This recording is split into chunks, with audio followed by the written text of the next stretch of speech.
Okay, we are back. I'm very happy to have on the Goldstein on Gelt show Libby Gill, who's the former head of communications with Sony, Universal, and Turner Broadcasting, and now she's the CEO of Libby Gill Company and has written a number of books, including the one Capture the Mindshare and The Market Share Will Follow. Libby, how are you? I'm good, thank you. So what is mindshare? Mindshare is that, well, of course, we all know what market share is. Mindshare takes it to an emotional level where you're really looking at how do you grab the heads and hearts, the soul, the trust of your customers. And it's really, as we look at the new science of neuromarketing, where we can peek inside people's brains, scientists are now able to really look at how people make decisions, and that includes buying decisions.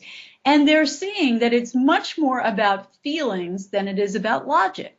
So that's what the mind share is, helping people to figure out how to authentically grab that mind share so that it sticks.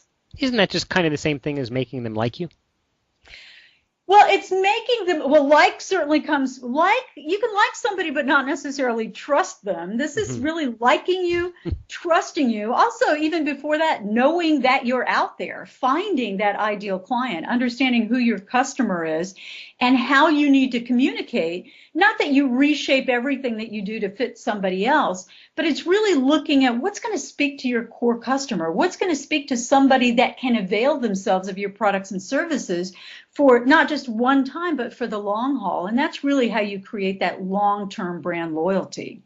Mm-hmm. So it's no longer, in my day job is that I'm a financial advisor, and I only get to do the radio gig on a once a week basis. But it used to be on Wall Street, they said that the two things that would make people move would be either fear or greed. And the economists that study behavioral finance even have studied this a great deal and said basically it's more fear than greed that makes people act. They've tried to kind of pinpoint these, but it sounds like based on what you're telling me, there's a lot more to it than just that. Well, fear is a really strong emotion. Absolutely. We've seen people sell based on fear forever. And it really speaks to that primitive part of our brain. I mean, it's the fight or flight part of us that has helped us survive for all these many centuries.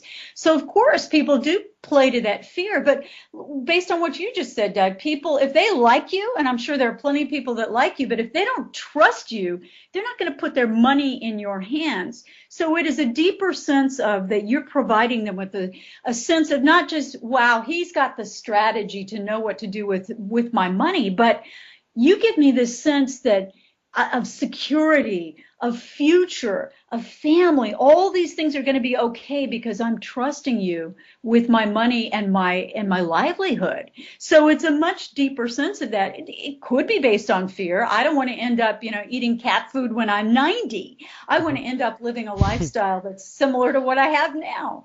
And I need somebody to guide me to do that. And in fact, it could be based partly on fear, but it's partly on hitting on those other sides and knowing that you've got the value. You're bringing me that brand promise that says, I can take care of you. I can help you solve this problem. Mm-hmm. I guess it's similar to the way that I find that I try to explain things to clients is through storytelling, because then it's something that they can relate to. They hear the story of someone in a similar position. They go, oh, yeah, obviously, Doug, you help them and you can help me in the same way.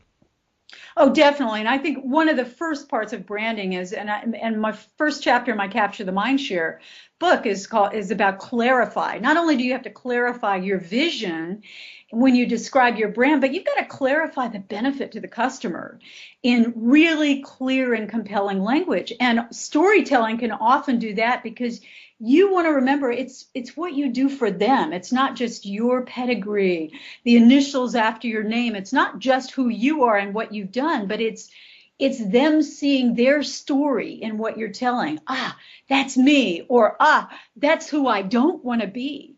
And when they begin to, that hits them on that emotional level, both on the fear of loss, but also what a relief. I can live this lifestyle forever because you've got me taken care of. I can sleep at night because I know you're watching out for me. It is that sense. And it's because you've clarified the value, the promise that you're giving to your customer. What's funny is the fact is I think that's easier said than done, because when I look at lots and lots of portfolios, for example, I've been doing this a long time, and I feel like I'm pretty good at identifying what the client needs. And I write a lot, and I write books, and I try to be out there.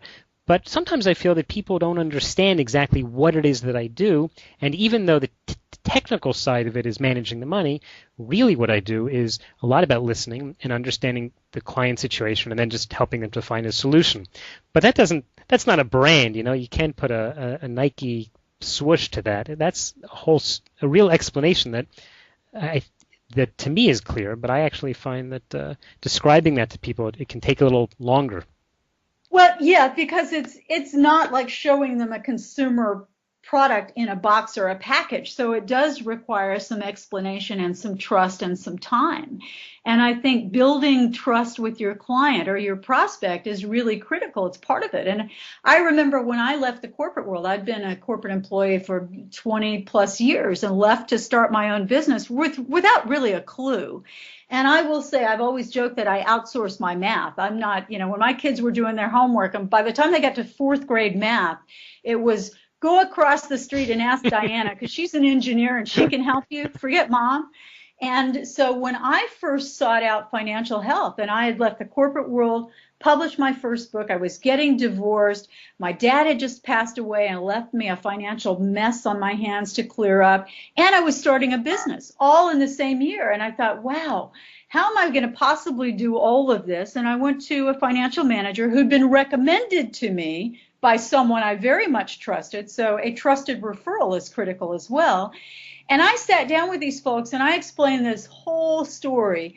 And not only did they explain what they had done for other clients, but there was this style and this tone. I thought they were going to, wrap me in a blanket and take me home for dinner. I felt so comforted and so secure, not just in their knowledge, but in the sense that they really got it. They really understood what I was going through and they could help me. And I'll tell you, it's probably very much like you do. And I've been with these folks for now 15 years. Wow. And I feel this great sense of trust. And that's the other part of brand that people love to talk about the front end because the website and the logo and the color palette and the language, all that's the fun, sexy stuff. But it's the delivery on the promise over time. That's what keeps people with you. If you didn't keep doing what you do after that initial and those ongoing conversations when somebody signs on the dotted line, if you didn't do that over time, you wouldn't have a business. And that's the other half of the brand is really articulating that promise and demonstrating it and proving it in a way that's compelling to people, that they hear you, that they get it, that they find you among all the many competitors that they can also find out there with, one Google search. But it's demonstrating that over the long haul. That's what really separates successful brands from just smart or clever brands. I hear that. We are talking with Libby Gill, who's an international speaker and best-selling author. You perhaps have even seen her on CNN and NPR and the Today Show and all over, and she's written a number of books. We've been talking a little bit about her book, Capture the Mindshare, and The Market Share Will Follow. But Libby, you've actually written many books, not only in the business world, but also related to family. And I'm curious, as we're talking about leadership and guiding people towards some idea, whether it's from a business trying to guide people towards buying their product or a leader in a family trying to lead the family. Have you found a lot of similarities? Well, I think everything we do in life, this may sound like a cliche, but it really comes from our own character, from sort of the depth of our souls.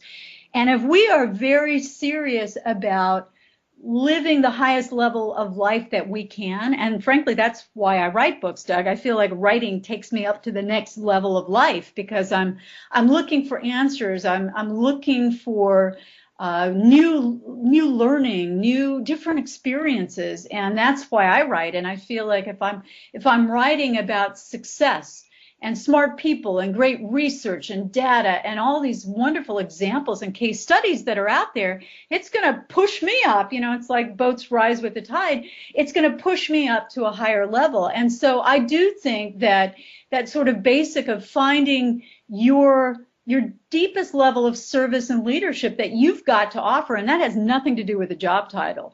That's with the willingness to commit to learn, to take your head out of the sand, to try something new, to try these ongoing risks.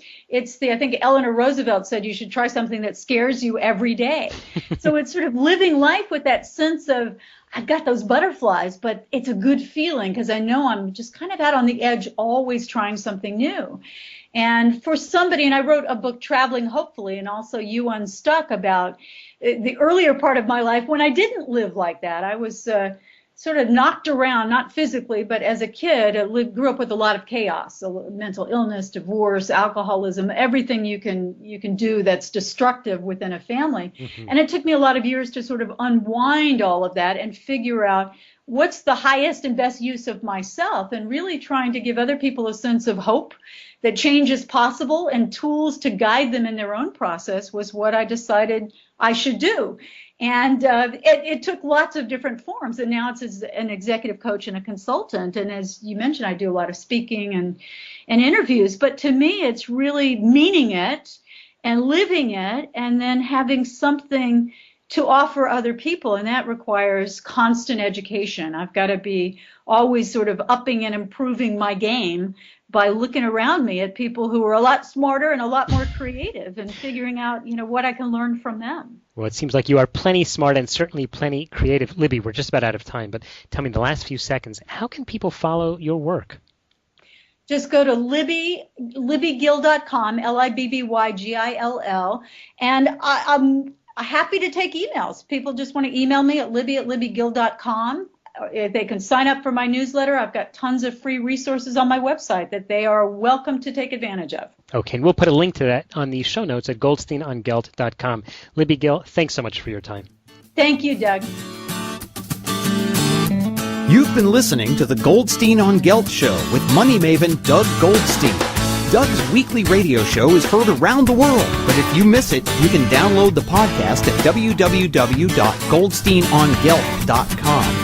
The Goldstein on Gelt Show gives you up-to-date financial ideas so you can get on the path to financial freedom. If you'd like your questions answered on the air or off, send Doug an email to doug@profile-financial.com. It's your money for your future, so join Doug every week to build your wealth on the Goldstein on Gelt Show.